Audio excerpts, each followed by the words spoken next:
저는 김명숙, 62살이에요. 대형마트 계산원으로 10년 넘게 일하고 있죠. 오래 일하다 보니 손님들 얼굴도 다 외우고 물건 진열대 위치까지 모두 꿰뚫고 있어요. 젊은 파트타이머들은 저를 선배님이라 부르고 점장님도 저를 믿고 따르세요. 그런 제가 요즘 작은 변화를 느낍니다. 아이들은 독립했고 남편도 세상을 떠나 일상은 평온 그 자체였어요. 동료들과 어울리기보다 집에서 TV를 보거나 주말에는 마당을 가꾸는 게 전부였죠. 그런데 석 달 전 비가 쏟아지던 날 모든 것이 바뀌었어요. 갑작스러운 비에 옷이 젖어버렸고 집에 오자마자 모두 세탁기에 넣었죠. 다음 날 아침 치마는 겨우 말랐는데 속옷이 아직 덜 말랐어요. 지각할까봐 조급해진 저는 그냥 속옷 없이 출근했죠. 처음에는 마음이 불안했어요. 움직일 때마다 치마가 맨살에 닿는 감촉에 두근거렸거든요. 그런데 신기하게도 그날 하루 종일 묘한 활력이 샘솟았어요. 평소보다 허리를 꼿꼿이 펴고 표정도 밝아졌죠. 계산하는 손가락에도 힘이 들어갔고요. 왠지 학창시절로 돌아간 것 같고 다시 젊어진 느낌이었죠. 저는 평소처럼 화장을 하고 출근해요. 파운데이션을 바르고 볼에는 가볍게 블러셔를, 입술엔 립스틱을 정성껏 바르죠. 그것뿐인데도 거울 속 제 얼굴이 달라 보였어요. 눈은 빛나고 볼은 발그레했죠. 속옷을 입지 않았다는 비밀을 간직한 채 계산대에서 일합니다. 손님께 물건을 건넬 때, 동료와 대화를 나눌 때 아무도 모르는 비밀이 제 일상에 특별한 색을 더해줬죠. 장바구니를 들고 걷는 다른 손님들의 치마를 보면 저 사람도 혹시 하고 상상하게 돼요. 그런 제가 부끄러우면서도 즐거웠어요. 계산할 때 손님 손에 살짝 닿는 순간 심장이 덜컥 내려앉죠. 이런 느낌은 정말 오랜만이었어요. 그때부터였어요.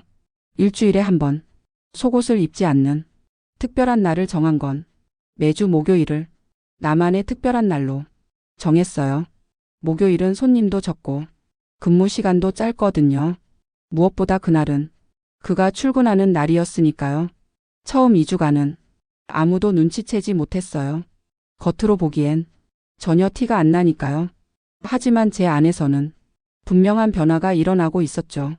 몸가짐이 여성스러워지고 허리가 꼿꼿해지고 머리를 만지는 횟수도 늘어났거든요. 오늘이 바로 그날이에요. 아침에 거울 앞에서 치마를 쓰다듬으며 혼잣말처럼 중얼거렸어요. 오늘도 속옷 안 입었어. 평소보다 더 꼼꼼히 치마 주름을 정리하고 유니폼 블라우스 단추도 하나하나 잠갔죠. 화장도 더 신경 썼어요. 옅은 분홍 립스틱을 바르고 아주 조금 립글로스를 덧발랐죠. 아무도 모르는 이 짜릿한 스릴. 저만의 작은 모험이지만 단 한 사람 눈치챈 사람이 있어요. 저와 마찬가지로 60살인 박성호 씨예요. 대기업에서 정년 퇴직하고 저희 마트에서 물류 담당 파트타이머로 일하고 있죠. 박성호 씨가 입사한 건 반년 전이었어요. 처음 점장님께 소개받았을 때 그저 평범한 중년 남성이라고 생각했죠. 키는 크지 않고 조금 마른 체형에 안경을 쓴 지적인 인상이었어요. 목소리는 차분하고 말투도 상냥했고요. 처음에는 그저 평범한 동료였어요. 인사 정도 주고받는 사이였죠. 말없이 물건을 진열하는 모습이 인상적이었고요. 그는 일도 정말 꼼꼼해서 동료들 사이에서도 평판이 좋았어요. 매일 아침 출근하면 안녕하세요라며 작게 고개 숙이는 모습이나 휴게실에서 신문을 보며 커피 마시는 옆모습이 딱히 특별하진 않았어요. 다만 가끔 눈이 마주치면 왠지 제가 먼저 시선을 피하곤 했죠. 하지만 저의 특별한 날이 시작된 후 그의 시선이 달라졌다는 걸 알게 됐어요. 물건을 진열하다가도 그의 시선이 제 허리 쪽으로 자주 향하는 것을요. 제가 허리를 굽히거나 몸을 돌리는 순간 저를 쳐다보는 것 같았죠. 처음엔 기분 탓이라 생각했는데 아니었어요. 박성호 씨는 확실히 저를 보고 있었어요. 그것도 동료를 보는 눈빛이 아닌 다른 느낌으로요. 한 번은 제가 선반 위 물건을 꺼내려고 까치발을 들었을 때 등 뒤에서 그의 기척을 느꼈죠. 돌아보니 그는 황급히 시선을 돌리고 다른 선반으로 향했어요. 그 뒷모습이 왠지 모르게 허둥대는 듯 했죠. 또 다른 날엔 제가 계산대 카운터를 닦으려고 몸을 숙였다가 고개를 들었을 때였어요. 멀리서 그가 저를 바라보는 게 보였죠. 눈이 마주치자 그는 곧바로 물건 정리로 돌아갔지만 귀가 빨개진 것을 전 놓치지 않았습니다. 이 사람 나를 그렇게 생각하니 저도 모르게 그를 의식하게 됐어요. 무의식적으로 그가 있는 쪽을 보거나 그가 근처에 있으면 자연스럽게 허리가 펴졌죠. 그로부터 3주 뒤 목요일 제 특별한 날에 문득 깨달았어요. 그의 시선이 특히 뜨거워지는 날이 바로 매주 목요일이었다는 것을요.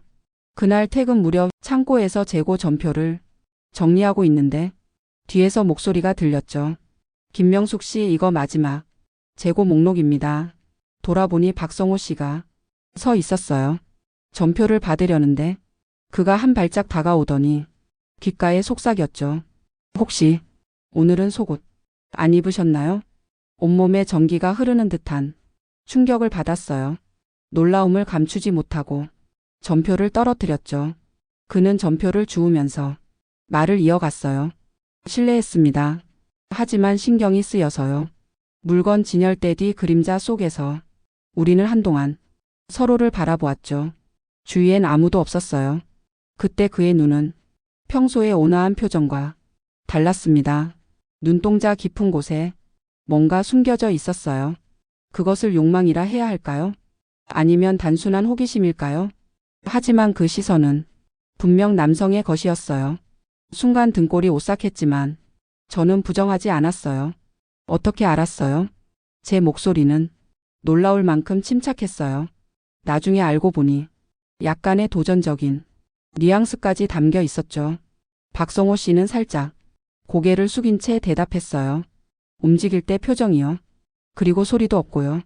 마치 전문가처럼 단호하게 말했죠. 속옷이 마찰되는 소리가 안 들린다는 거예요. 그 말에 제가 더 달아올랐어요. 누군가에게 들킬 거라곤 상상도 못했거든요. 하물며 이런 식으로 그런 것까지 아세요? 죄송해요. 귀가 좋아서요. 그는 잠시 말을 멈추고는 조심스럽게 덧붙였죠. 김명숙 씨의 걷는 방식이 달라요. 평소보다 해방된 느낌이랄까, 자유롭달까. 이런 대화는 정말 믿기지 않았지만 그의 진지한 표정에는 거짓이 없어 보였어요. 언제부터 알았어요? 2주 전부터요. 목요일이 특별한 날이군요. 그는 제가 느끼는 감정을 꿰뚫어 본 거죠.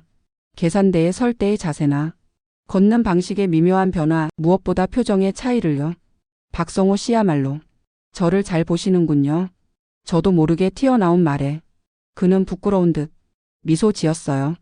희미한 형광등 아래 그의 얼굴이 붉게 물들었죠. 입사할 때부터 김명숙 씨가 신경 쓰였습니다. 그 고백 같은 말에 가슴이 두근거렸어요. 남편을 떠나 보낸 지 5년, 박성호 씨가 이혼한 지 2년. 둘 다 인생의 기로에서 새로운 무언가를 찾고 있었죠. 그런 우리가 이런 식으로 엮이다니. 저는 그 자리를 피하려 했지만 그가 팔을 뻗어 저를 멈춰 세웠어요. 만지지는 않고 그저 제 움직임만 멈추게 했죠. 그 다정함에 심장이 덜컥거렸어요. 아무에게도 말하지 않을게요. 약속합니다. 그 말에 왠지 모르게 안도감과 기대감이 뒤섞인 감정이 솟아났죠. 비밀로 해줄 거죠? 물론입니다. 다만 목요일이 기다려질 것 같아요. 그 순간 제 안에서 무언가가 터져 나왔어요. 부끄러움과 흥분이 섞인 듯한 이상한 기분. 그래요? 그럼 다음 주 목요일도. 제가 말을 고르자 그는 천천히 고개를 끄덕였죠. 말은 없었지만 우리는 서로의 마음을 이해한 것 같았어요. 창고의 하얀 형광등 아래 나눈 약속. 그날부터 우리 관계는 달라졌습니다. 다음 날 출근하자 그와는 평소처럼 행동했어요.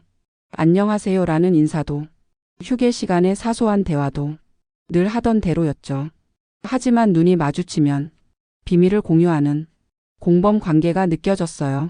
다른 사람들 앞에서는 평범하게 행동하지만 아무도 없는 곳에서는 그의 시선이 저를 쫓고 있다는 것을 아는 것만으로도 왠지 모르게 허리가 꼿꼿해지고 발걸음도 가벼워졌죠. 그렇게 우리는 아무에게도 말할 수 없는 관계가 되어갔습니다. 목요일에 제 모습을 그만 아는 비밀의 공유자. 주말에 마트를 떠나 집에서 쉬면서도 문득 그의 생각이 났어요. 옷을 갈아입거나 목욕할 때도 박성호 씨라면 어떻게 생각할까 하고 상상하게 됐죠. 그런 제가 조금 부끄러웠지만 멈출 수 없었어요. 다음 목요일 아침 거울 앞에서 평소보다 꼼꼼하게 화장을 하고 머리도 정성껏 손질했어요. 특별한 날을 위한 준비. 이렇게 몸단장에 신경 쓰는 게 몇 년 만이지? 하고 생각했죠.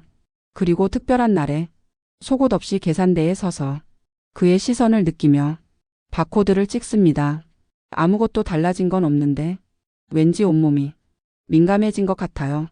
물건을 손에 들고 바코드를 읽고 손님에게 건네는 단순한 동작 속에서도 평소와 다른 긴장감이 감돌았죠.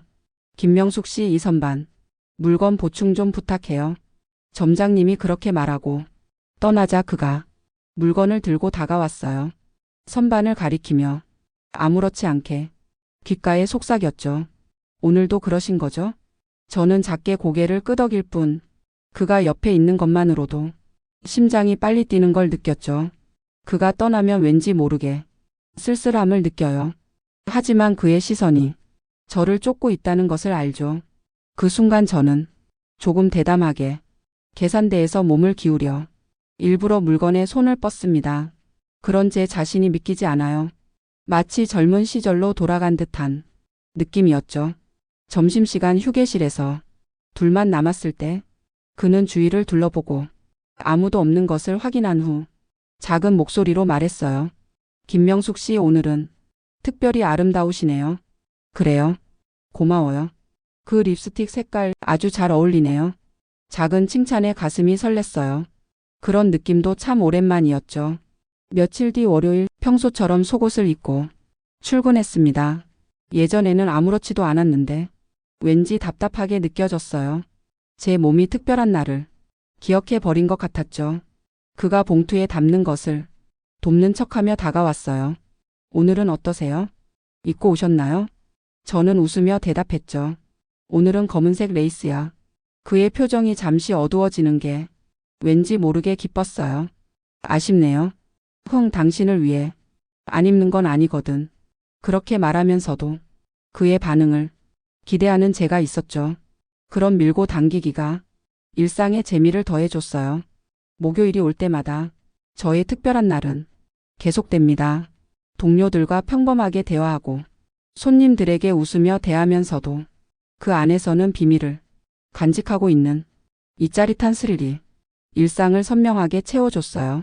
어느 수요일 저녁 재고실에서 단둘이 되었을 때 그가 진지한 표정으로 물었죠. 김명숙 씨, 왜 그렇게 하시는 거예요? 단순한 호기심이나 욕망만은 아닌 진심이 담긴 질문이었어요. 그 후 몇 주간 목요일마다 우리의 비밀스러운 밀당은 계속되었죠. 어느 비 오는 목요일 폐점 후 창고에서 단둘이 있었어요. 밖에는 억수 같은 비가 쏟아지고 있었죠. 저는 젖은 머리를 정리하며 그의 시선을 느꼈습니다. 집에 가기 힘드시겠어요? 그가 창밖을 보며 말했죠. 좀 기다릴까요? 제가 대답하자 그가 머뭇거리며 다가왔습니다. 김명숙 씨, 그때서야 젖은 유니폼이 피부에 달라붙어 있다는 것을 깨달았어요. 얇은 블라우스는 더 이상 제 몸을 가려주지 못했죠. 그리고 하반신도 그의 시선이 제 치마로 떨어졌습니다. 보고 싶겠죠? 그 말은 저도 모르게 튀어나왔어요. 저는 살짝 유니폼 치마 끝을 걷어 올리는 신용을 했죠. 그의 숨이 멎는 것을 느낄 수 있었어요. 그가 한 발짝 다가와 조심스럽게 손을 뻗으려 할 때 창고 문이 열리는 소리가 났죠. 어머, 아직 있었네. 점장님이 들어왔고 우리는 황급히 거리를 두었습니다. 비가 너무 와서요. 그러게 비가 엄청나네. 우산은 가져왔어?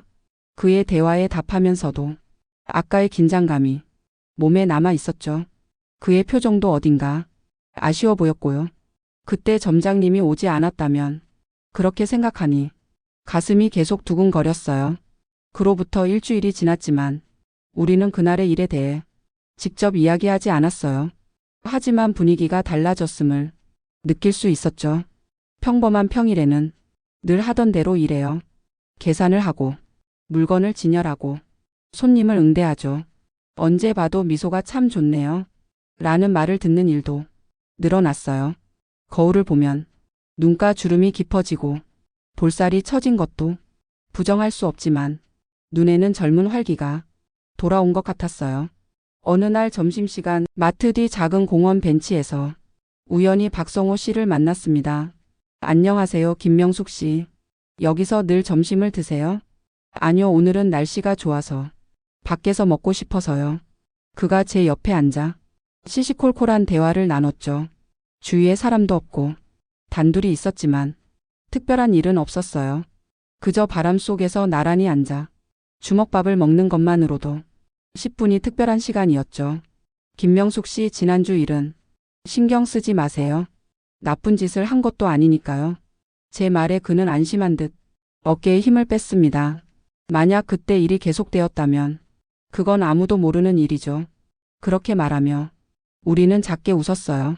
어른들 간의 암묵적인 동의였죠. 목요일이 다시 찾아왔어요. 아침 화장대 앞에서 눈썹을 다듬으며 문득 생각에 잠겼죠. 오늘도 특별한 날로 만들까? 아니면 평범한 날로 할까? 이제 그만둬야 할까? 거울 속 제게 물었어요. 62살의 여성. 짙은 눈썹과 색이 바랜 입술. 하지만 이전보다 확실히 생기 있는 표정이었죠. 결정했어요. 오늘은 평범한 날로 하자. 그래야 오히려 그의 반응이 더 재밌을지도 모른다. 마트에 도착하자 입구에서 박성호 씨가 타임카드를 찍고 있었어요. 우리는 눈을 마주치고 조용히 인사를 나눴죠. 안녕하세요. 김명숙 씨, 오늘도 목요일이네요. 그의 눈에는 기대와 긴장이 뒤섞여 있었어요. 저는 미소 지으며 대답했죠. 네, 하지만 오늘은 달라요. 순간 그의 표정이 어두워졌어요. 그걸 보고 왠지 미안했지만 이런 밀당을 할 수 있는 관계가 기뻤죠. 하루 종일 그의 시선을 느끼며 일을 해냈어요. 평소 목요일과는 다른 긴장감이었죠. 그것 또한 신선했고요. 퇴근 무렵 재고실에서 그를 만났어요. 오늘은? 네, 평범해요. 가끔은 그래야죠. 그는 약간 삐진 듯한 표정을 지었지만 곧 다정한 미소로 돌아왔어요. 다음 주는 어떠세요? 글쎄요. 그렇게 대답하며 저는 그의 어깨에 가볍게 손을 댔어요. 아주 짧은 순간의 접촉. 하지만 그것만으로도 둘 사이에 전기가 흐르는 듯한 감각이 느껴졌죠. 그 주말 오랜만에 딸이 집에 놀러 왔어요. 남편이 떠난 후 저를 혼자 두지 않으려 신경 써주고 있었거든요. 엄마, 왠지 빛나 보여. 무슨 일 있었어? 날카로운 딸의 질문에 얼굴이 화끈거렸어요. 별일 없어. 기분 탓이겠지. 아니, 분명 뭔가 있어. 전에 봤을 때보다 안색도 좋고 허리도 꼿꼿해졌잖아. 그렇게 보이는 건가? 조금 부끄러웠지만 나쁜 일은 아닐 거예요. 일요일 밤 딸이 돌아간 후 한동안 멍하니 TV를 봤어요. 화면에는 남녀의 연애 드라마가 나오고 있었죠. 예전에는 이런 건 현실에 없어라고 생각했지만 이제는 조금 다르게 보여요. 그 후 몇 주가 지났어요. 박성호 씨와의 비밀스러운 관계는 때로는 특별한 날이 되고 때로는 평범한 날이 되면서도 계속되고 있습니다. 둘만의 작은 비밀 공유. 오늘도 목요일 거울 앞에서 준비하며 저를 바라보았습니다. 62살의 저. 주름도 있고 체형도 젊을 때와는 다르지만 눈에는 확실한 빛이 있어요. 여자는 몇 살이든 다시 시작할 수 있어. 이 작은 비밀이 저를 다시 여자로 만들어 주었습니다. 마트로 향하는 길.